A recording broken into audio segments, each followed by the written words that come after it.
Hello, everybody. Welcome to today's session. Just a couple announcements before we start today.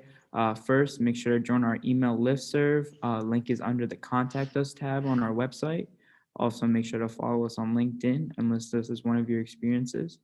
And just another reminder that Hello, everybody. Welcome to today's session. Just a couple announcements. Extended the time for the quiz to 48 hours, so make sure to take advantage of that.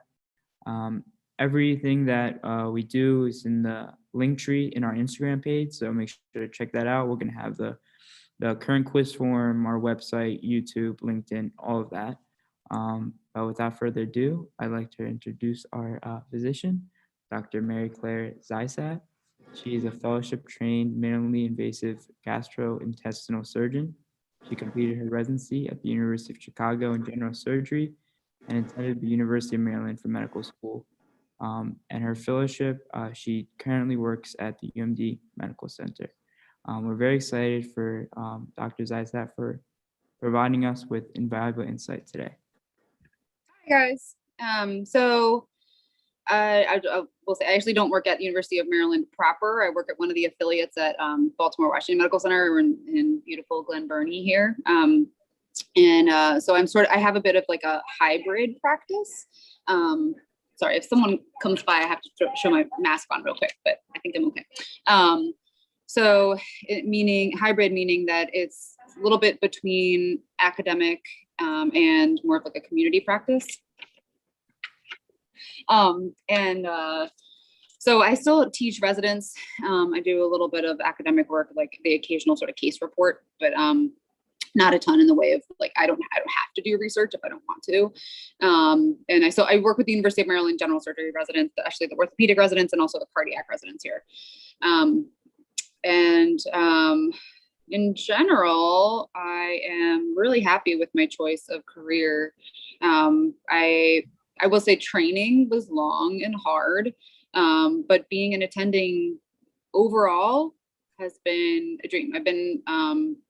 I've been working here now for the last 7 years, and I'd say in general, sort of getting like a work-life balance has been much more manageable than I think that people realize. I have a 16-month-old that's doing great. You know, honestly, I've had more time with him with the pandemic, so I'm not complaining too much. But they were really supportive when I had him.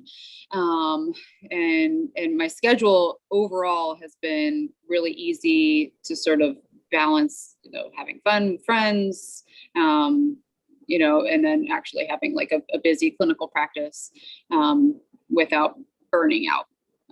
So I think I've found a nice balance for myself. There's all sorts of different routes that you can go in with surgery. I chose general surgery and laparoscopy just because that happened to be sort of what I liked when I was going through training. I started actually medical school thinking that I wanted to be a neurologist, just because I thought that I liked how the brain worked. But then once I did my neurology rotation, I didn't like it as much because I didn't feel like you could do much for, like, patients have a stroke and then you're like, too bad. Like, there's not too much we can do for you. But I still think it's fascinating people like that, just not what I liked. I found that I really liked working with my hands. That's sort of something I've always been into. I'm happiest when I spend like the entire day operating. Time flies by for me, and that's just sort of my own preference. I mean, a lot of people don't like procedures. They like being in clinic and talking to patients, which is great too. That there's sort of what you decide you like. So I guess I would tell people, try not to pigeonhole yourself into choosing like a really specific course of medicine before you've done a lot of different stuff. So really that ends up being like your third year of medical school. That's a big general intro. I don't know if there's like specific stuff you guys wanted me to talk about, or if you just want me to answer questions, or how can I help you? Pretty much up to you, but we do have some questions for you involving your practice and your journey along the way. The first thing I'm curious about is, do you have a basic recipe you follow with every patient in terms of pre-physical exam, objective findings, diagnoses? How do you combine those information and work towards a solution with each patient? Yeah, I mean, in general, it's pretty, I mean, I think whether you do surgery or a medical field, it's pretty formulaic in the way that you sort of approach things. I mean, before you even see the patient, you're typically, especially now that everyone has electronic medical records, you sort of look through the previous chart, see any imaging that they have, lab values. You have an idea of like what they're coming in for, old notes. Sorry, I'm doing an interview. Then once you meet them, you usually sort of start with their subjective, and you ask them, do they have pain? You do a review of systems, going through all of the different medical systems, cardiac, pulmonary, neurologic, GI. Typically in a general surgery practice, it's usually sort of more GI related, that we're doing a more like sort of focus review of systems, asking about bowel function and nausea, vomiting, abdominal pain. If it's a hernia, do they have specific pain? Does it happen when they're more active, that kind of thing? And then you move on to the physical exam.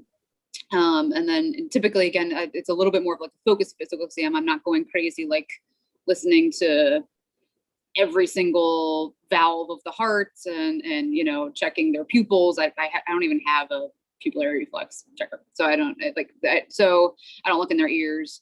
But I'm doing like focused exam, checking like a feel for groin hernias, belly button hernias. I make sure that they have a regular heartbeat, they don't have any swelling in their legs, that they have, clear breath sounds. That's sort of the physical exam. And then most of the visit, so, it's important in the beginning of the visit that you're listening to the patient, that you understand what the problems are, and you sort of figure out what it is, how you can best help them, whether it's either surgically or observation, or just like education. But the most important part of the visit is really sort of going over the plan with the patient and making sure that they understand what their pathology is, and then what data you can give them to drive your decision making, so that they understand what the best course of action would be, whether it's to fix a hernia or to take out their gallbladder, take out their colon, or if it's just watching and waiting. So for example, like if someone has a hernia that they just noticed a bulge, but it doesn't really hurt that much in their groin, then we often will just tell them to kind of watch it and then call me if it starts to hurt, and then we can fix it. Because if it doesn't hurt, then I'm gonna end up cutting them and causing pain, and that just makes it worse. You mentioned. I don't know if that answer your question. Oh no, it did. We just wanted to get a wide view, and it really did. So thank you for that. And when we were talking to a lot of other specialties, they mentioned they have a bread or butter surgery that they do, and that they kind of fall in love with or are okay with doing this type of bread or butter surgery every day. Do you have one of those? And did that influence your decision into going to your specialty at all? Yeah, so I'd say that, in terms of bread and butter, like the thing I do most commonly is probably gallbladder surgery. And honestly, I like doing that surgery, and I do several a week. I've done thousands in my career. So that's the most common. But in terms of sort of specialty, like why I did in terms of my fellowship, I actually did a fellowship that was minimally invasive gastrointestinal surgery, but that included bariatric surgery, so doing a gastric bypass. And part of the reason that I did, so I don't do that currently in my practice. We might develop a system, a joint practice between the University of Maryland and our hospital to do that in the next coming years, although we've been saying that for like years and years, and it never kind of comes to fruition. But the reason why I did that is because bariatric surgery involves a lot of laparoscopic sewing. And so just to give you an idea, laparoscopy, and if I can, I just have to wait for my patient to get out of the operating room, and I'll take you guys into the room that I was just in, and I can sort of show you some of the instruments and stuff, as long as they'll leave them out for me. But basically laparoscopy is using small incisions in the abdomen. So just like you may have heard of arthroscopy for the joint, that's small incisions in the joint. And they use these sort of long instruments that go through the small incisions, and you're looking through with a camera with another small incision, and you sort of do everything using your hands, manipulating these long instruments through the small incisions. So, we take out a gallbladder with 4 tiny incisions in the upper abdomen, and then we actually pull the gallbladder itself out through the belly button. But the reason why I did my fellowship in bariatrics is because I got really comfortable with doing as much as I possibly can do with those small incisions. So I can sort of accomplish more with just the small incisions, long instruments than a lot of the general surgeons can. So rather than having to make a big cut, I can do a lot more with just those tinier incisions for patients. It's nicer for patients, less wound healing, less pain, less recovery time. And so I'm able to sew laparoscopically so I can accomplish more in the way of like more complex procedures, like taking out a colon, taking out small bowel, et cetera.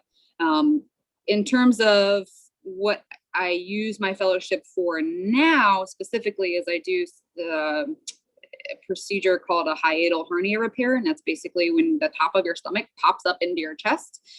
So that's so basically what I do is I pull it back down and I sew up the hole that it popped through, and I kind of wrap the stomach around itself, and that involves a lot of laparoscopic sewing. So that's probably the procedure that I enjoy doing the most, and that's where I'm using sort of my most specialized skills. Yeah, those are fun. It's a fun anatomy. You're like, looking in the chest, you can see the aorta, the heart's beating at you. I mean, it's just really, I enjoy those procedures a lot. I find them technically challenging, but rewarding. You mentioned briefly, like a brief intro into how you did the surgery, like with the cameras and the minimally invasive ways you do it. Could you elaborate more on the specifics of your surgery, or talk more about it so to familiarize more people with what you do? Yeah, you know what I can do? So let me see if I can bring you guys into a room to show you. I'll just find an empty room that's laparoscopic that doesn't have a patient in it, because I think they still have my patient asleep in the room. I want to show you, I just did a robotic case also. That's another thing that I do. Oh. I want to show you guys the robot too. But let me see if I can find an empty laparoscopic room. I'll put my mask on. But yeah, so basically the patient's asleep. And when I say we make small incisions, we really do. We make like 5 millimeter incisions, and put these sort of like plastic ports through the abdominal wall, and then long instruments go through the ports, like they're like tunnels. And then you put one of those tunnels, you put a camera through, you're looking on the inside of the abdomen. If you get a chance, you can like look at it on like YouTube for the actual procedure. I can't like show you an actual surgery right now, but we're looking at everything. It's like a video game. We're standing at the patient, but I'm not actually looking at the patient. And my eyes are up at a screen, and I'm just looking at the image from a camera. And I'm manipulating the instruments through the long instruments through the ports. Does that make sense? Yeah. I'm also very curious to hear more about the robotics part of it, because technology in medicine has been evolving like crazy lately, and I'm always interested in hearing more about that. Yeah, and actually the robot's been around for a while. It's not a new thing. It was really starting to get popularized when I started residency. Hold on, let me put my mask on real quick, and I'll bring you guys into the robot room if it's open, or in the laparoscopic room. So the robot itself is just a laparoscopic instrument, but it's a little bit more complex in terms of it's wristed. So like a laparoscopic instrument is like one sort of like long stick, and you can only sort of like rotate it in one direction. But this won't. But the robot has wrists, so it literally can like move around just like a wrist. So I can sew upside down. I can sew backwards in different directions. So that's what I just did. I just did a hernia, and the robot allows you to sort of sew in different directions. It might be a little bit of an echo because I'm in the middle of the surgical core. Let me see. This is a lap room. I'll show you our nicer ORs. They're brand new as of maybe like 5 years ago. That one still has a patient in it, but my patient might be out. So let me see. Oh yeah, she's out. Here. So let me show you. Hello. Hi.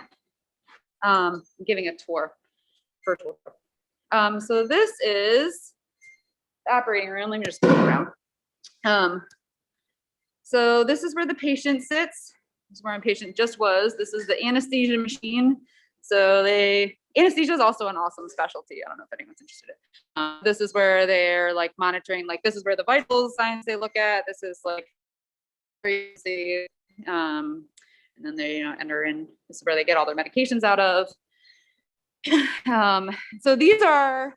So in this room, we can use it for laparoscopy, but it also has the robot. So this is the monitors that we look at. So for example, for taking out a gallbladder, I'm sitting like right here. I have an assistant right here. The patient's here, and I'm looking at a screen up there.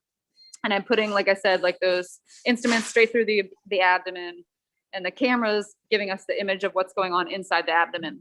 And we manipulate the instrument so that we can get the gallbladder out. And then this over here is Mr. Robot. So it's a Da Vinci robot. That's pretty much like the most common brand. But the idea is that those instruments actually are attached to these little arms, and they are controlled by me. So when you do the robot, it's actually like a virtual. So technically they've done some of them like across the Atlantic. So technically when I do the robot, I leave the operating room bed and I go sit in the corner over here, and they turned it off, but I can still show you. So I sit in this little helm, and I can use, so if you can see, I'm like pinching here. Every time I do this, the actual, like if I'm using scissors or something, I can sort of tip the scissors up and then cut, snip, if I do this. And then I have these pedals.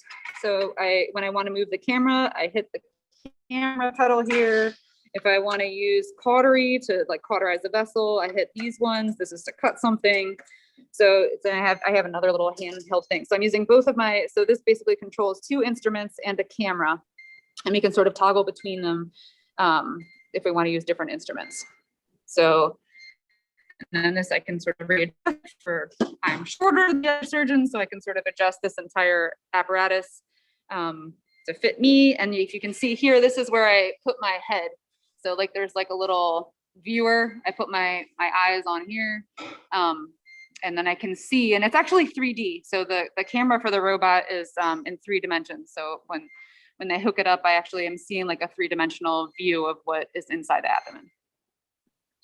Wow. Does that make sense? Yeah. So when you're on the machine, what are like the main differences between actually like using the robot versus doing it yourself? Is it just, does it feel the same, or is there just like different things that you have to adapt to when you're on the robot? Yeah, so it's totally different actually. And some people it's actually easier, believe it or not. I think it's easier to use the robot or to learn laparoscopy using the robot than to learn laparoscopy with just the straight sticks. Because you have that added benefit of these arms like sort of twisting around and letting you sort of manipulate tissue in all sorts of different directions. So people who are sort of, especially like some of the older generation surgeons, I can go into an operating room to show you some of the older generation surgeons will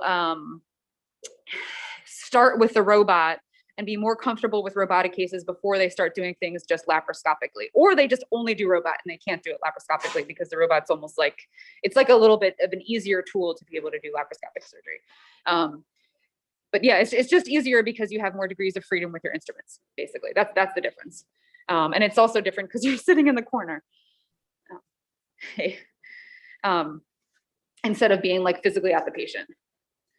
So when I was pregnant, it was nice in the beginning of my pregnancy until I realized that my belly was too big and it didn't fit. So then I had to stop doing robotics for a little while at the end.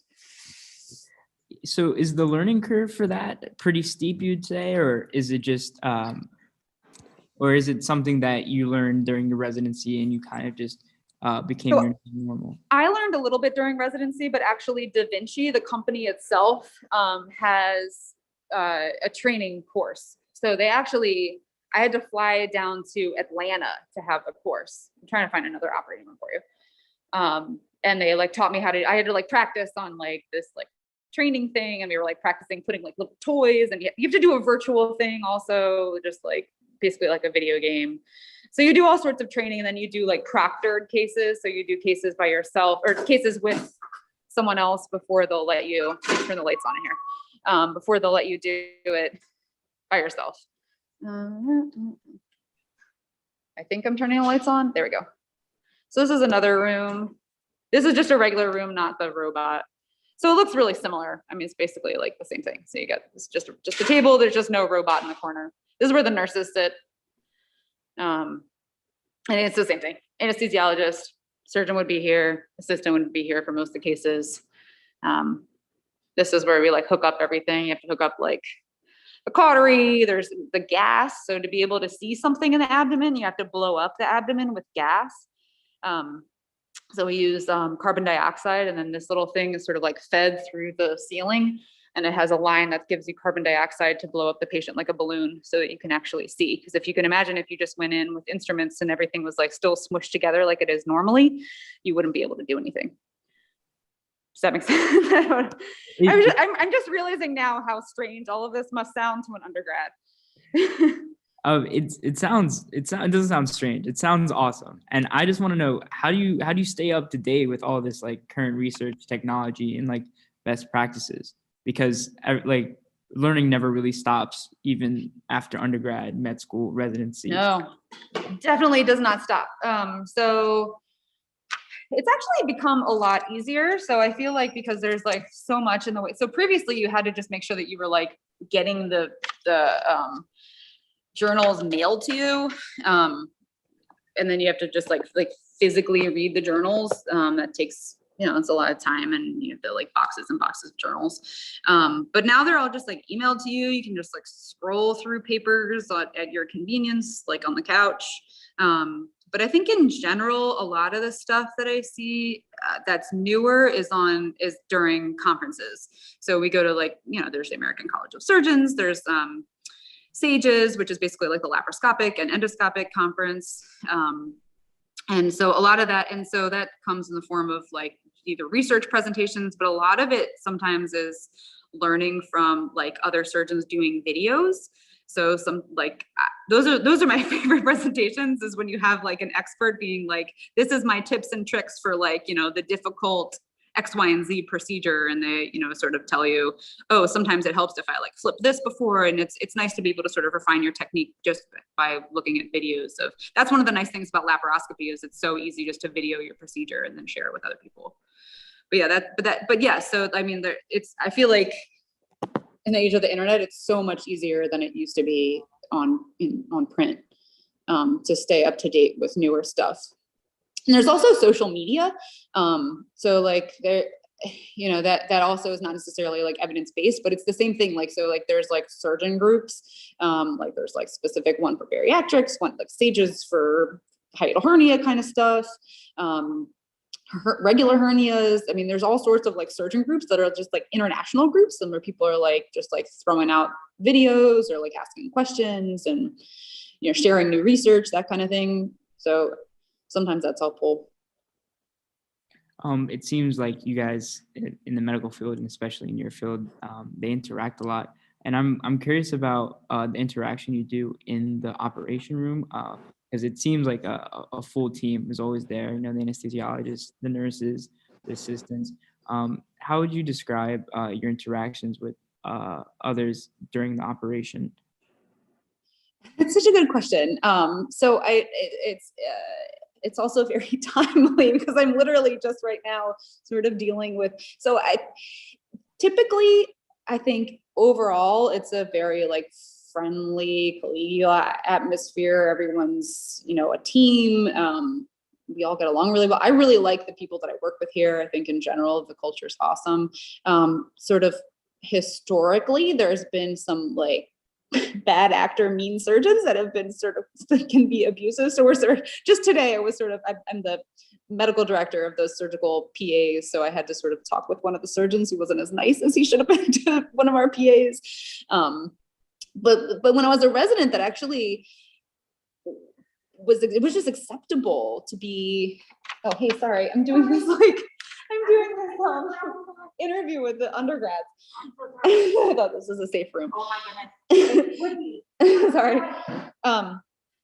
So, but you know, people were like bending instruments and throwing things and yelling all the time. And we got a lot of yelling when I was a resident. But I think throughout my residency, there was really this like culture shift where it was like, it's actually not okay to like rip the phone out of the wall. And people sort of realized that, and it became a much sort of like kinder, gentler atmosphere by the time I left.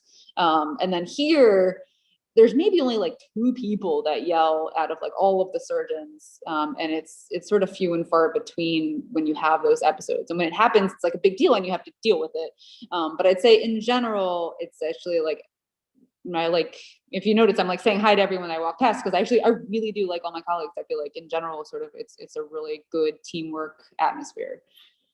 I'm not sure if that's what you were asking. No, yeah, I was curious about that. And also, do you have any so when you're doing the surgery, are you in constant communication, like with, say, the anesthesiologist, like being like, hey, how are we doing over there? Seeing how like your, the intern or whoever is in there with you, with the nurses, how is that communication like? Or is there not much until something goes wrong? No, you don't want to wait until something goes wrong. So the second that you think that something needs to be communicated, it's really important. Especially in terms of like surgeon assistant, it's like a dance. I mean, it truly is like especially once you're working with someone, like you almost like you're anticipating the other one's next move. You almost like don't need to talk, but especially with someone that you haven't worked with in a long time, or that you don't really sort of know what they do, then you have to be at sort of constant communication. Can you do this? Can you do that? There's no benefit to, keeping quiet in medicine. You need to speak up when you think that something is important to say. Or if you're not sure, that's one of the best things that I can tell you if you're, going to medical school. If you're not sure of something, don't just guess, don't assume, ask. And with the anesthesiologist, it's the same thing. So, they ask us stuff like, hey, the blood pressure just went down. Like, is it because your gas is too high? Can you take it out? And we'll ask if we're closing, if they're like airway pressure, there's all sorts of data that's important that we sort of exchange back and forth the whole time. So we're all, and the nurses in the operating room too. So like, there's a nurse that's scrubbed and that's handing us instruments. And then there's also a nurse that we call a circulator nurse. And she's like running around circulating, getting all sorts of equipment. So like my job as the surgeon is to communicate early when I think that I'm going to need something, like, hey, I'm going to need like X, Y, and Z sutures. I'm going to need these instruments. And that way that she has enough time to go, he or she has enough time to go get the instruments and plan for the surgery appropriately. Question off that. Sorry to interrupt you, Magdi. So when you're working in such a coordinated environment like that and trying to predict things, like how does that shift when something isn't going exactly as planned? Yeah, so I mean, so that nothing ever goes 100% as planned, or rarely. So you sort of get used to it. And it's the same thing. You just have to make sure that there's no benefit to freaking out. In fact, it just makes things worse. So, even if I've totally been in a situation where like inside, I'm just like I want to throw up because I'm like, oh my God, there's this like bleeder. How am I going to control this? But you have to stay composed because as the surgeon, you're like the leader of the team. So you have to sort of like, just take a second. Okay. Like, what do we need to do? So like, it's not helpful to express any kind of negative emotion, honestly. Like there's no purpose to that. You need to just express what needs to be done. Like, okay, so we have, and sometimes it even helps just to talk out loud. I mean, like when I have my either the resident or the first assist, we'd say like, okay, look, what are our options here? What can we do? And then we have to say this is the equipment that we need, and this is how we're going to do it. So most important thing is safety. So when something does go, so like, let's say, for example, like a couple months ago when I had that, it's pretty rare that I feel like that upset during a case, but I had a patient where I wasn't sure if I had gotten into the inferior vena cava doing one of those hiatal hernia repairs. It turns out it was probably a hepatic vein, which is like a branch off of that. The inferior vena cava is the largest vein in the abdomen, and it feeds into the heart. Big deal. So the first thing you do is you try and get control. So, to be honest, this is also like super helpful for anybody who lives life. Pressure for the most part stops all bleeding. So if you cut yourself or see someone who's bleeding, hold pressure right at where it's bleeding and it will probably stop. If you don't peek at it for like 5 or 10 minutes, it'll stop. So that's basically what we did. So I said, first thing I need to do before I try and put any sutures or anything, hold pressure on it. And then, so I was like, all right, collect myself. And then I sort of was like, anesthesia, are you okay? Maybe we should just call for blood just in case. Nurses, we're going to need this stitch. I'm going to need this needle driver. And I actually asked them to call one of my colleagues who does liver surgery, because I think it was a hepatic vein. That was probably something that I had just sort of come to the edge of. So we held pressure and sort of came up with a plan. And then by the time all of the things that I had asked for came, the pressure stopped the bleeding anyway. So I didn't actually have to do anything, but yeah, it's really important just to do safety first. Don't freak out. And sometimes that's hard. You want to just be like, shit, but you can't. It's not helpful. It doesn't help the patient. It doesn't help your team. It's really important just to try and stay composed. And you sort of learn that during residency, especially if you have good mentors. I remember I had this awesome surgeon, Dr. Ujiki, when I was in residency, who does this really complicated endoscopic surgery where he basically fixes people's esophagus from the inside, he's one of the only people in the country who does it. But at one point he made a hole in the esophagus, which can be devastating. It can be weeks in the hospital, ICU stay, ventilator, tubes in your chest, awful. If it doesn't get fixed appropriately and seals. And I just remember thinking oh my gosh, he's probably so pissed, but the only thing he kept saying was, oh boy, is that frustrating. All right. Yes, that's frustrating. All right. What can we do? And I remember he just kept saying, that really is frustrating. And I was just like, wow, I would be cussing, but that's what you need to do. It was just such a perfect example of how you react in crisis in the operating room. And I think it's hard to execute that. I think that people still probably freak out, but it's, if you're not great under pressure, probably surgery is not the best thing for you. I was going to ask you, I was like, were you always good under pressure, or was that did that come secondary to training? I don't know. Is Wendy Laughlin on here? She told me if I was under pressure, if I was freaking out. I don't know. No, I don't know. I don't know if I'm necessarily the coolest person under pressure, but I do think that was probably something that I sort of cultivated during training. Yeah, I mean, I think the most pressure I had before then, was just doing tests. Yeah, I guess I did okay with tests, but it's just yeah, no, you sort of don't know how you're going to perform in those kind of situations until you're in them. But if you're in general kind of the kind of person who can't handle it, and a lot of people choose to go into sort of lesser risk surgery. So if you don't want to be looking at a situation where you might get into the inferior vena cava, you might want to do breast surgery or burn surgery or something that's just kind of you're not even going to get into those situations. It's just a less risk. Or you can go into a totally different field that's not surgery, which is fine too.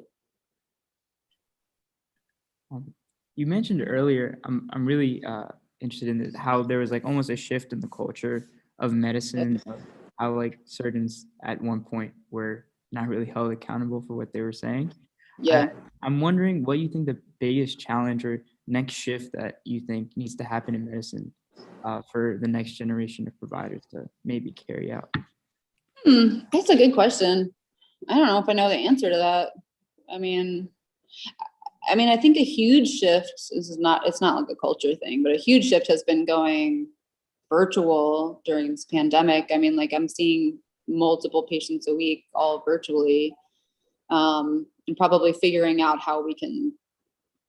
I think it's here to stay. I think that's not going to go away. I think it makes more sense. Like if I have a patient with a wound that just needs to be checked, that's paralyzed in like a rehab facility, there's no point in like getting a medical car that like put them on a stretcher and bring them in when all they have to do is just like hold up the phone during their wound change.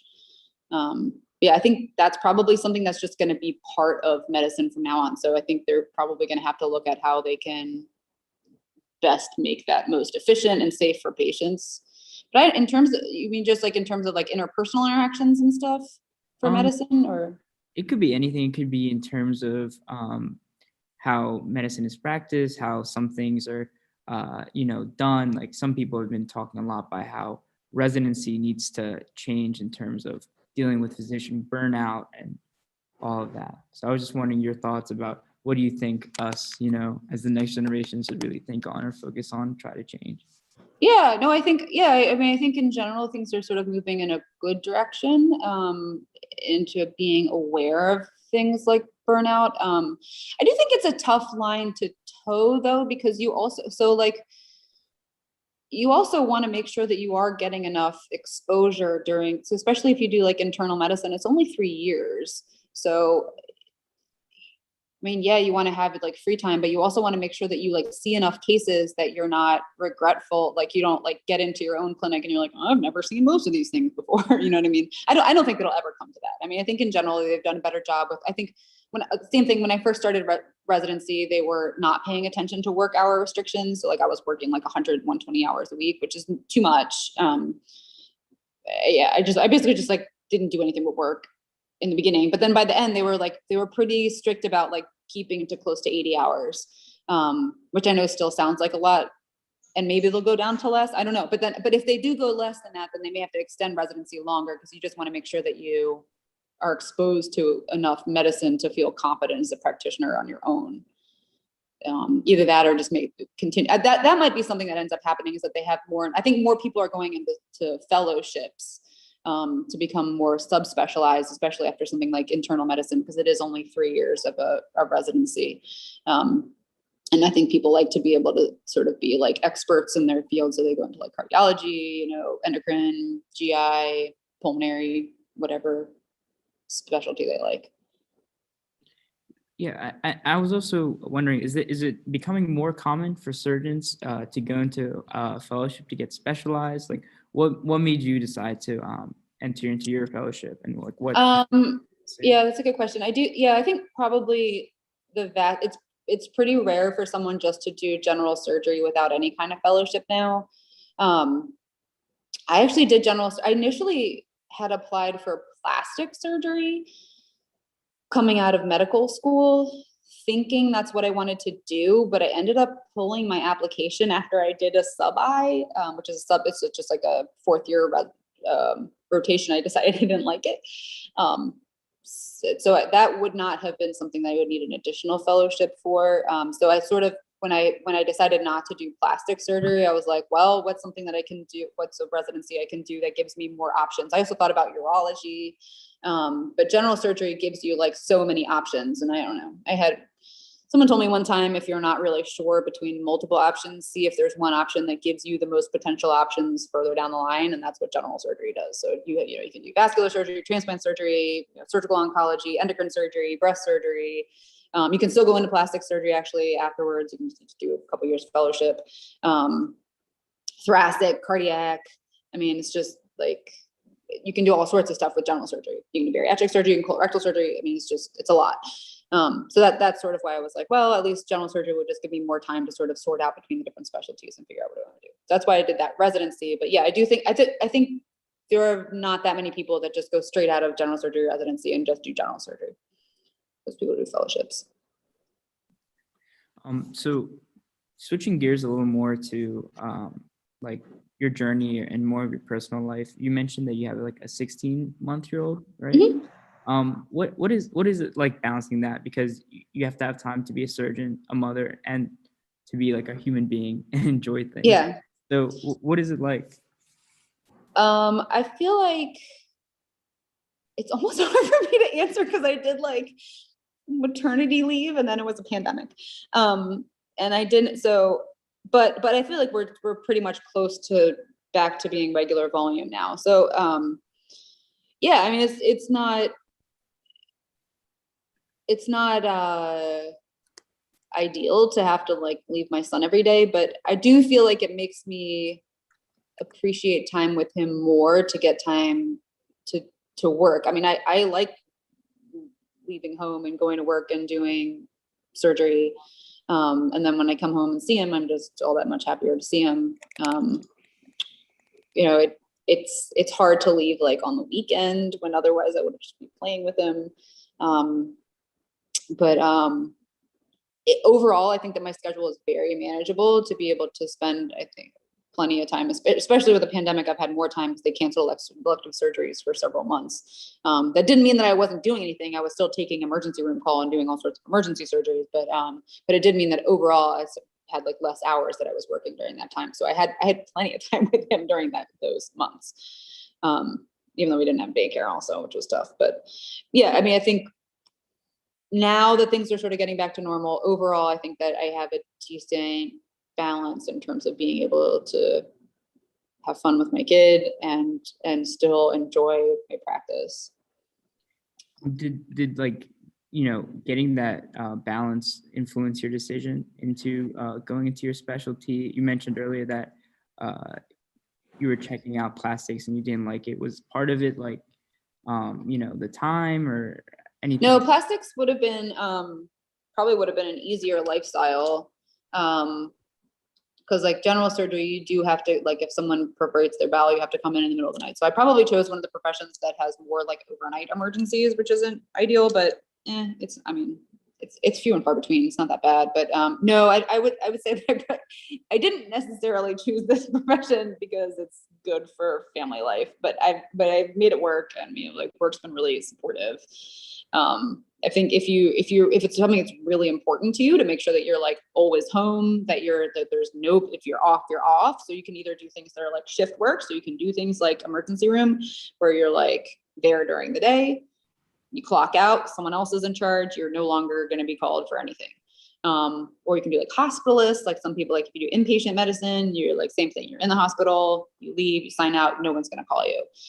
Or you can do something that's like in the clinic, like dermatology, just daytime stuff. You know, it's pretty rare that I mean, there's the occasional like wound issue or something that people might call a dermatologist for over the weekend, but not, they don't have to come in for much. What else is easier? So radiology is something that's in general a pretty good lifestyle. If you like procedures, you can do interventional radiology, and they're usually gone by like 3 p.m., 4 p.m. And radiology is kind of cool because like so much of it now you can just do virtually. Like they will say like radiologists are just like reading from a beach somewhere, like just like scrolling on their laptop, like under a palm tree. Yeah, there's all sorts of stuff. I mean, like, you know, like nephrology is something that's sort of more daytime. There's all sorts of stuff that's just like specific daytime. Those are your hours. I mean, I think part of the problem with medicine is that you still have, like, even if you're just in clinic all day, you still have like all this documentation that you have to do, and you end up like bringing home your computer and like writing a lot of notes. And I do that too. I mean, like it's a lot of times I'm like doing notes like after the kid goes to bed, that kind of thing. But you can, whatever you want. So I think whatever specialty you choose, I would probably overall try and do something that sort of matches what you want for your family life. But even if you choose, like I did, like one of the ones that's less predictable and more likely to come in randomly on a weekend or nighttime, you can make it work. You can find a job that, or you can work part-time. Like, I mean, you can find a way to sort of like make your hours work for you. Thank you for that. I was also wondering, what role do residents or medical students or people in the OR play into your day-to-day? Is most of your work done alone, or do you teach most of the time? I have residents that we round on the patients that they operated on, and then they help me during the cases, but it's only specific days. So I sort of share the residents with a couple other surgeons that are here. So they're not with me all the time. So most of the time it's the me show. I'm like solo going around, you know, on my own, seeing my own patients. In clinic, they're not with me in clinic. So in clinic, I see all my own patients and do my own notes. If you're in an academic center, then pretty much you have a resident with you all the time. So, and they do all your work. So you don't do any, you're not going at home doing like notes, you're just signing their notes once they do all the work for you, and they do all your orders and stuff like that. I was also wondering, you mentioned earlier that you have like the option to do research. Mhm. Was that something that you were interested in or looking for, or like something you're doing in the future? What was your? I mean, if you want the truth, I mean, like, I feel like this is probably terrible to admit, but I always hated research. Like, you have to like go through all of your academic career like pretending like you love it, but I never liked it. I actually like specifically, so most of the people in my program did an additional 2 years of research like during their residency, and I was able to like skirt by doing that, so I only did 5 years instead of 7 years of residency because I didn't do the research in the middle. It's not something that I like, take it or leave it. Not like I would rather do 12 hours of operating without eating or peeing than do 12 hours of writing paper. If that gives you your answer. Some people love it. I have friends that are in academia that are just like, they like, so that's another thing that's nice is like, if you're in a academic position and you have a huge percentage, they basically block it off by percentage. So if you're like 80% research and 20% clinical, that means 80% of your time you're like writing papers. You have this time to be like flexible with your schedule. You can like see your kids when you want with that time. And you don't have to be in clinic, be on the rounds, etc. At a specific, it's 20% clinical is not that much in terms of commitment of being in the hospital. So academia is a way to have more family time. I just don't like research. No, I'm so happy that you brought that up, because I was just always under the idea that, like, especially now that if you're in like medicine, a lot of the times you're doing a lot of research, and I guess that's a misconception on my part. And I was wondering, what are some of the biggest misconceptions about being a physician that you think they are out there?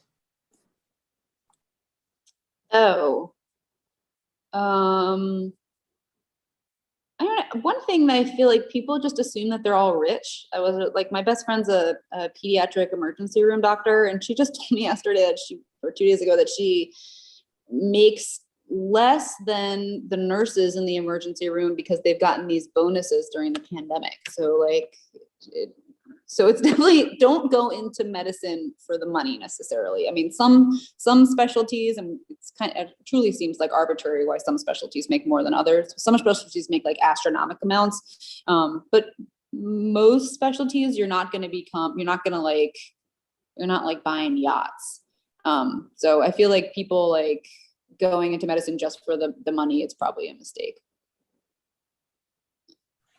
I don't know. Other misconceptions? I don't know. We're not trying to hurt people. A lot of people get sued because they feel like the doctors were, made mistake. No, yes, so like things can happen, bad outcomes can happen. People even can make mistakes, but it's almost never the case that the doctor meant to hurt someone. I feel like there's a lot of malpractice. There's a lot of bad mouthing of doctors and malpractice chatter on commercials and stuff like that. Maybe it's just because I don't know if you guys get Barry Glazer commercials. He annoys me. But yeah, no, in general, doctors are beneficent and want to do, they want to help the patients. We did a lot of school to help patients. I was wondering, what made you get into medicine? Because I do feel like you're right that a lot of people think as soon as you get into medicine, you're going to be bawling. But what made you get into it? I always liked biology.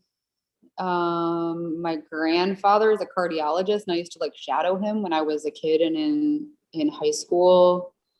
Yeah, I always just sort of liked how the human body worked. And that's pretty much, yeah. I mean, I think I started undergrad knowing I was going to be pre-med, but that's the only thing I can think is that even just shadowing my grandfather and then just knowing that I enjoyed biology. And I mean, like, I remember like looking at this like medical book, like I would like stare at it for so long when I was just a little kid. I would like look at all the pictures of like body parts and weird skin lesions and stuff like that. I just thought it was fascinating. So I've always sort of been interested in the field. I didn't really pursue, I mean, I did like whatever citation in Spanish, but I didn't ever think that I was going to do a career in Spanish. So in medicine, it's always evolving, like you said, and you're always learning. Do you have like, what are your next like professional goals or milestones that you have or want to achieve? So I think I mentioned that I'm the medical director of the surgical PAs. I sort of like the administrative part of things a little bit. Like I mean, it's certainly challenging when I have to like tell other surgeons like, hey, you're being inappropriate to our staff. But yeah, I think I'd probably, and I'm also on like the medical executive committee. So I'm on the committee that with like all the heads of the departments in the whole hospital to sort of like make the big decisions for the hospital. And I kind of like being part of those decisions. So I think that's probably something that I would probably pursue, like if there were any other like administrative roles that come up. So I've sort of talked with the chairman about, doing the treasurer, like secretary or something like that of the hospital and doing sort of more administrative stuff. I'm also, you mentioned earlier that you like went into undergrad knowing that you'd be pre-med. Yeah. If you had like your pre-med self in front of you right now, what are some things that, some advice you'd give them or something you'd tell them along the way? Because it's a long journey, I feel like. I mean, looking back, I feel like I agonized so much into making sure that I got A's, which I guess was important, but I don't know if it was like, I feel like there were definitely times that I just like didn't go out with my friends because I was like, well, I have this test. I sort of wish I had gone out with my friends a few of those times. Not that I didn't go out, like I had a ton of fun in college, but like I feel like some of those times I probably could have like let loose a little bit more. Yeah, I remember just being like a lot of anxiety, like, oh my God, it might be an 89.4. And I don't even know how you guys do grades now, but I remember I was just like, oh, it might be an A-, and I would like freak out and like, I don't know. The other thing I want to say is that I feel like I've done some of these like talks in person before with you guys, and people get super fixated on the MCAT, which is really, it's important to get into medical school. And like, you have to have like a certain, like whatever MCAT to even like be considered in different schools. But I feel like people have this like mentality that like, if I just do well on the MCAT, then things will be fine. I'll be in medical school. It'll be easy street then. And I won't have to worry, like I just have this one big hurdle, like get over the MCAT and then things will be great. But the thing is, all the MCAT does is gets you to more tests. So if you do well on the MCAT, you go to medical school, you're just going to have constant tests. So if the MCAT's a big deal and it's not fun and you hate it, don't do medicine, because there's like constant medical school tests, then the boards, there's step 1, 2, and 3 of the USMLE national medical boards. And then every year of residency, you have an in-service exam. And then you have your certifying and qualifying boards. For surgery, you have to do like a written board exam, and you have to do a verbal, like in-person oral boards. It's just, it doesn't end. So like, I don't know, for some reason, I feel like I kept getting that question, like, hey, like, what's an important MCAT score? I'm like, just, yes, study for the MCAT, do well in the MCAT. But if it's like, if it's like a major struggle and you're like breaking yourself just for the MCAT, then just don't do medicine. Another thing that's like, honestly, is a really good gig is going to PA school. So like, I mean, it's a master's, and then you get to do, in a lot of situations, you're basically doing the same thing as a physician, and you're getting paid. Like a lot of the PAs make more than my pediatrician friend. You make a decent living, and it's only 2 years. Like you don't have to, I mean, yes, you have to take tests, but it's not like as like crushing of the pressure. So that's my one piece of advice I wanted to make sure that I passed along, that yes, those tests suck, but it's not like there's only one test and then it's over. There's like a million other tests. Not to like be too dramatic, but if you're not a good test taker, there's a lot of tests that are in your future if you want to do medicine. I hope that's not too depressing. I'm happy to know that it never ends. Yeah, just endless misery. That's what you can look forward to. Sorry, guys. No, it's totally worth it though. Like, I mean, if you're not the kind of person that just like is extremely anxious with tests, and you tend to do well in them, study and, you know, score well, then you're gonna do great. You'll be fine. But just don't expect that it's gonna end with MCAT, because that's just the beginning. Yeah. I want to thank you so much for coming on. Yeah. I'd like to say it's one of the funnest ones we've done. Thank you so much for Oh, showing good. everything. Just a couple announcements before we sign off to everybody. The quiz link is going to be in the chat, and it's also going to be in our Instagram. So make sure to fill that out and take your time filling that out so you can really reflect on what she said and get the most out of it. Just again, make sure to join us on our listserv and also follow us on LinkedIn, and make sure to like and subscribe as well. Thank you for coming out, everybody. The next event we'll have is March 18th. Dr. Pusilov will be giving a talk on military medicine. So other than that, thank